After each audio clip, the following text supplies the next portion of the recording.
Ho ho ho, Merry Festivus everybody. Today we're talking about one of my favorite shows of all time, but also just in general one of my favorite pieces of Christmas media to watch every year. We're talking about Tales from the Crypt, Season 1, Episode 2, and All Through the House, their Christmas episode, which just a quick aside, talk about a strong launch for a TV show. The first episode, they basically just follow Will Sadler around with a camera, which is always a recipe for success. You could probably give that guy a grocery list to read in front of a camera and it would be gold. It's probably super cheap to make too. And it somehow still encompassed everything that Tales from the Crypt was gonna be. And then the second episode is this, which is an instant Christmas classic in my opinion. It's one of my favorite episodes. I think if you look at the cast and crew, it's pretty obvious why. Not the least of all being Robert Zemeckis directing it, which is crazy. I think he was a producer on the show, so it makes sense that he would direct it, but still, that's a pretty big pull for a second episode of a show. And also, Fred Decker wrote it. The guy who did Monster Squad and Night of the Creeps. I think the biggest one, in my opinion, is Dean Cundey. I'd wager for most people, Dean Cundey is the only cinematographer you know by name. He's probably a big part of John Carpenter's success. All the classic John Carpenter movies were shot by Dean Cundey. Also, you've got Larry Drake, Dr. Giggles himself, as the killer Santa. And you've also got Marshall Bell and Mary Ellen Trainor in this. They did a lot of Zemeckis movies, I think. You probably know Marshall Bell most as Quato from Total Recall. That's the first thing I think of whenever I see them anyway. And yeah, so this is their Christmas episode. It is basically about a chick who decides to off her husband on Christmas night. And naturally, as she's trying to figure out how to dispose of the body, just by chance, an escaped mental patient dressed as Santa Claus shows up in her yard. And I feel like before we get into the show, we have to talk about the Crypt Keeper, one of the best parts of the show. He always does the intro and outro and makes his puns, so we got to talk about that first. In this, he's dressed as Santa, and it's fucking nightmare fuel. Those little Chucky eyes looking through this creepy-ass Santa Claus mask.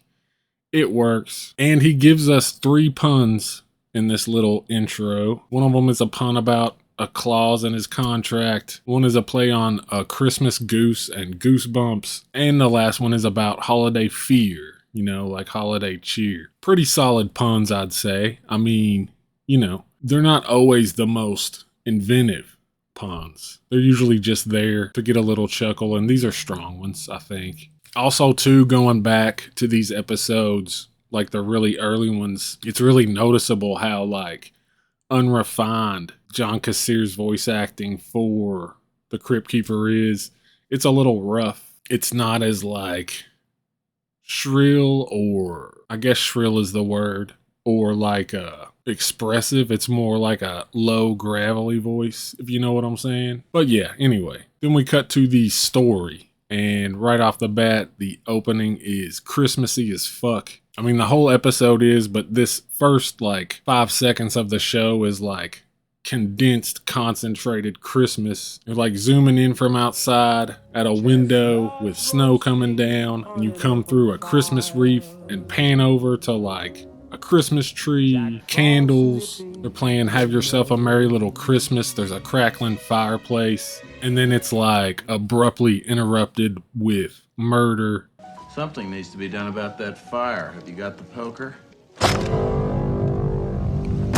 And I remember watching this when I was a kid. This was probably only about the second Christmas horror thing I'd ever seen. I mean, I was pretty young. I was probably about 10 years old when I watched this. I remember the night very vividly. I had already seen a lot of horror movies up to that point. I mean, I started pretty young, but even just the unsettling juxtaposition of Christmas and horror, I remember being very unsettling to me. And it's just kind of a thing that works. Christmas and horror something like so wholesome and pure getting like invaded with horror movie shit and turning like a virtuous like symbol into like a creepy monster. I mean, it just works, right? And so yeah, that night always stuck with me. The first time I watched this, I think I had already seen Silent Night, Deadly Night 5, The Toy Maker. There's a reason these two things are my favorite like Christmas horror things to watch, because they're two of my first. And this whole show, this whole episode is Christmassy as fuck.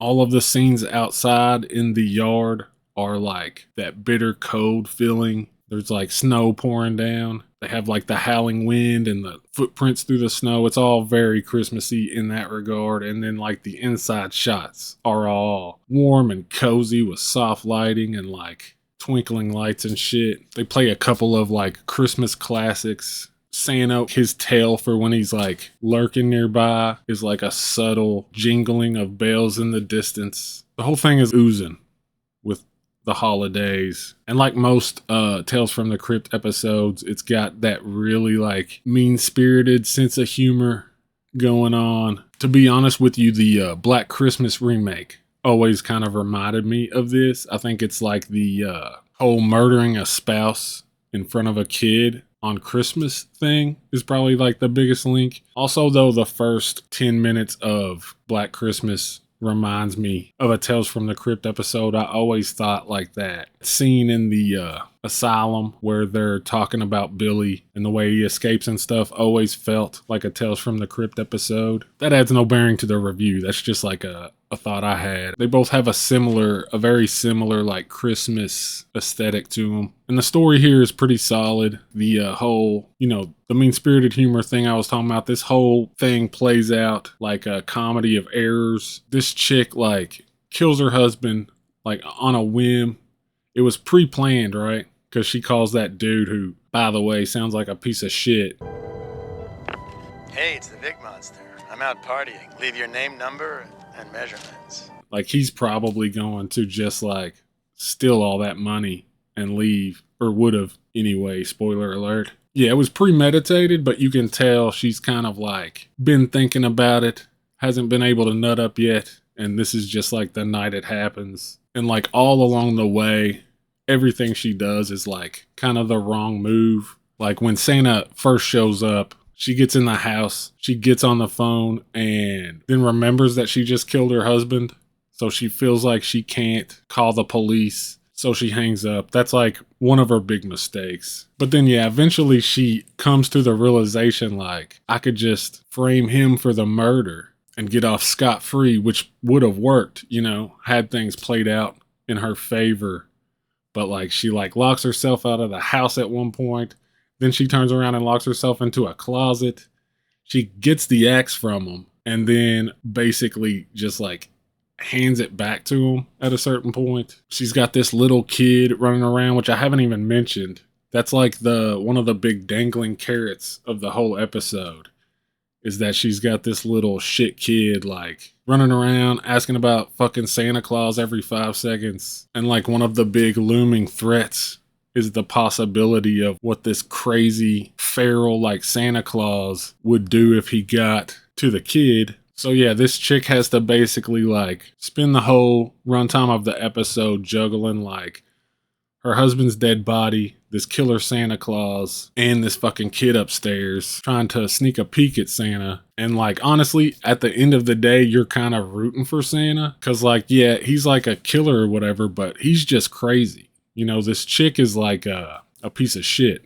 And it's a great back and forth between, because the kid's innocent. You don't want to see anything happen to the kid. And it's kind of up to her to protect the kid. But at the same time, you kind of want to see her die because she just killed her husband and isn't coming off too hot with a lot of her actions and shit. And the big irony, the first mistake she made comes back to bite her in the ass. And that's at the very beginning of the episode, when you don't think anything about it. She puts the kid to bed and cracks the window.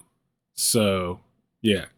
Santa gets to the little kid and she lets him in the house. And this chick is just like totally screwed by a circumstance. She picked the worst night to to try to off her husband, and she faces like the karmic justice of it. And just so you know, they do clarify, they have the Crypt Keeper clarify at the end that the little girl is safe. I guess Santa Claus isn't into killing kids, thank God, so he probably just traumatized her for life. Unless he was like a really nice, insane asylum escapee and like put the kid to bed before he offed the mom. That's a nice thought, right? But also we get an outro pun, the classic exchanging the word ask for axe. Be very careful what you ask for Christmas. And that wraps up the beautiful episode of Tales from the Crypt and All Through the House. I mean, like, as I've already stated, I love Tales from the Crypt, and this is one of my favorite episodes. I also think that it is, like, technically one of the best Christmas slashers in general, if you can include it. I know that a lot of people probably wouldn't because it's a TV show. And, like, honestly, the episode breezes by so fast that you, like, want more. It would have worked as a feature-length film, I think. You might have had to add a few more cast members to round it out or something. But, I mean, this is like movie quality, like cinematography and acting and production value. And I think if you do make the exception to include it as just like a Christmas slasher, theoretically, it would be the best one. I mean, I love Black Christmas. I love Silent Night, Deadly Night, but I don't know, man. I just think this is better. And like, I can see people disagreeing with me on that, especially in terms of putting it up against Black Christmas. I like Black Christmas. It's definitely not one that I watch every year religiously, though. I probably watch the remake way, way more than I watch the original. That's just for my taste. Same with Silent Night, Deadly Night.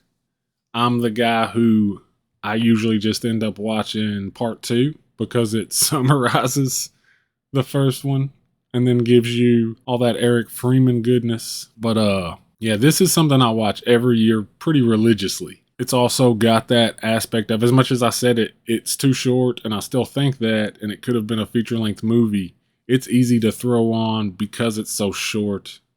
You can just toss it on, give it that 20 or 25 minutes, whatever it is, and you're good. You just got like a good compact little Christmas themed slasher. And yeah, with like the cast and the crew, especially like Larry Drake with a great performance, is just this like feral ass creepy Santa. Like, he's dressed like Santa, but he's got a face only a mother could love, to the point where he would probably terrify that kid in real life once she got close to him. Because he looks like a fucking maniac. He looks like he's gonna bite your face off. And you don't even know if he can talk. And it seems like with that line he drops on her, asking her if she's been naughty or nice. I mean, he knows what's going on, right? And he doesn't want the kid. He just wants the mom. So it kind of seems like, as much as through the runtime he almost seems like a mindless killer, kind of like Jason.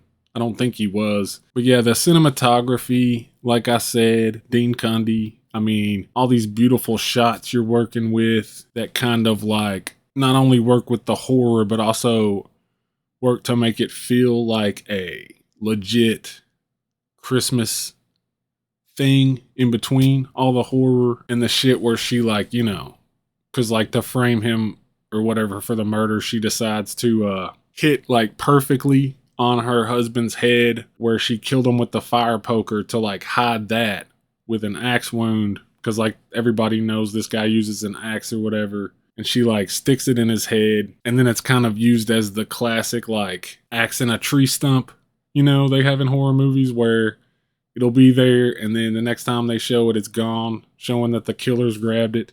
They kind of use that to show that he got the axe back.